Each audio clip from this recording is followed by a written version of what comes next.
Hi guys, James here for chronic fatigue syndrome, my friend, my enemy, my constant companion, day 55. Wow, so many days to think like this was my February scary thing. And March, so it's March now, it's coming up to the end of March, it's the 27th day of March. Um, and March is, because the reason I originally started this was twofold. But one of them was because I needed to direct my energy somewhere as positive and constructive as possible. And I had, so January I went for a walk. It was like a 30k walk though, that presents its own set of challenges. James, how can you have chronic fatigue syndrome and go for a 30k walk?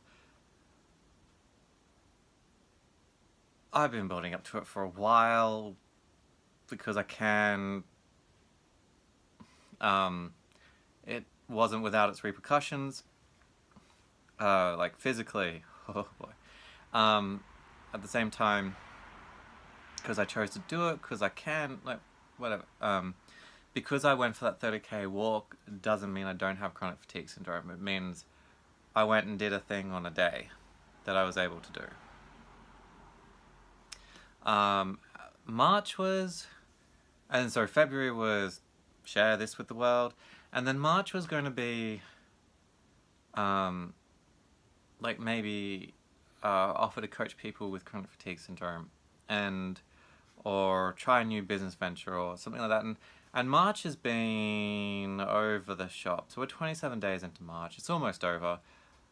I have done scary-ish things in March, but like the thing that I have started in March has just been more taxing, more draining than actual, a redirect of my energies into something positive.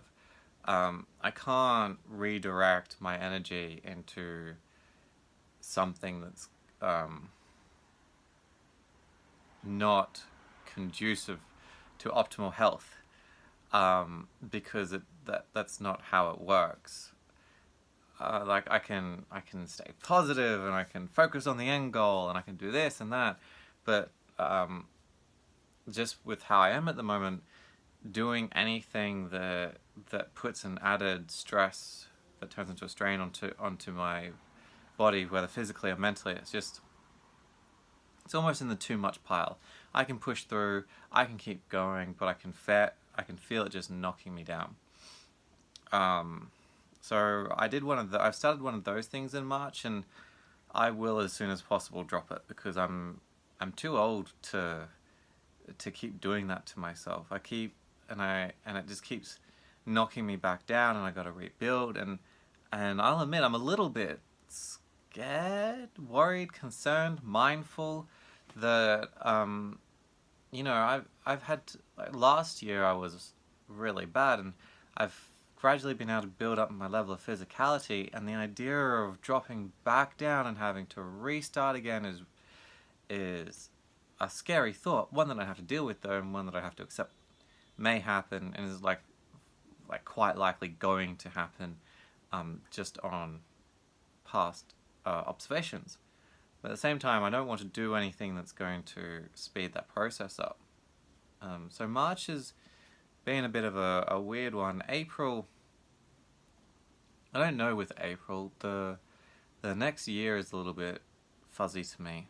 I know that if nothing changes, I will personally make a drastic change. If nothing changes within 12 months of where I am now, so March, if nothing has changed within March 2020, I will make a drastic change. I will quite likely, literally, just it will be very drastic. It'll be if I'm going this way, I'll do a 180, it'll be very, oh, James did a thing. Only because I'm very aware of my time. I'm very aware that I don't know what my future will look like energy-wise or time-wise, so if I want to go and be bold and do something drastic, now is the time to do that. So I've given myself a year, and I will just. There are. I have allowed for a few um, scenarios that will be that will allow any sort of adjustment. But if those scenarios don't get met or nothing changes, then I will personally make a drastic change. And the reason I've given myself a year is because I have to do other things. I've got other commitments this year that I want to get into. Like, the thing about living with chronic fatigue syndrome is at the end of the day, you're still a normal human being who has to deal with normal human stuff, and it just gets layered on. So, giving myself the task, because having the chronic illness and also being like either really upset or going through emotional, like normal emotional life stuff as well, it just stacks and just wears you down that much faster, because you not only are you fighting against a body that feels like it's a constant war with you, your mind also isn't in the best place to process things, and logically move yourself forward. So it does stack up. I'm not saying that it's worse than a normal person. It's just, this is how it is. It will stack up. A normal person will have to deal with the same things. But they don't necessarily, like, they may get the tiredness and the illness and the not feeling good because they're emotionally down, the system's run down, they may feel fatigued, they will feel awful, emotionally awful, they can be in a really bad place, really dark place, but they're still a normal person. That's just the normal things that a person has to deal with. With chronic fatigue syndrome, we've got that plus the chronic fatigue syndrome, so it stacks. Not worse, just different. Just wears us down, slightly different ways. And I can't say faster or lesser or greater, I suppose. The difference would be, if you've got a chronic illness, then you're already worn down before that happens. Whereas if you don't have a chronic illness, you're not worn down before it happens, but it still happens to both of you. You still have to experience it. So, and saying all of that, good things still happen. Like in March, I've started a thing that for my health, I most probably really shouldn't have, but it will help me a little bit towards my end goal as long as I can maintain my health. So it's that kind of constant trade-off. But in March, some good things have happened. Our martial arts school is building up. I'm able to complete a few projects. We've got people requesting our services up in Brisbane, and that might hit off, and that will be fun. I love sharing what I do with people. So there are good things. It just kind of, they can get swamped sometimes with how you're feeling and stuff that's going on. So learning curve, still a learning curve. So the reason I want to share with this is because, like, it's the living with chronic fatigue syndrome. It's this constant play off the other, as I was sharing yesterday, and that kind of thing. So April, I don't know what my big thing will be for April yet, which is a little bit. I think I know what my big thing for April is, but it doesn't feel like, when you go for a 30k walk, it's a 30k walk. You put your all, for my level of physicality at that time, I put my all into it. There were stages where I most probably should have stopped. So I was able to put everything into it, and it felt good. Doing this at first was scary, and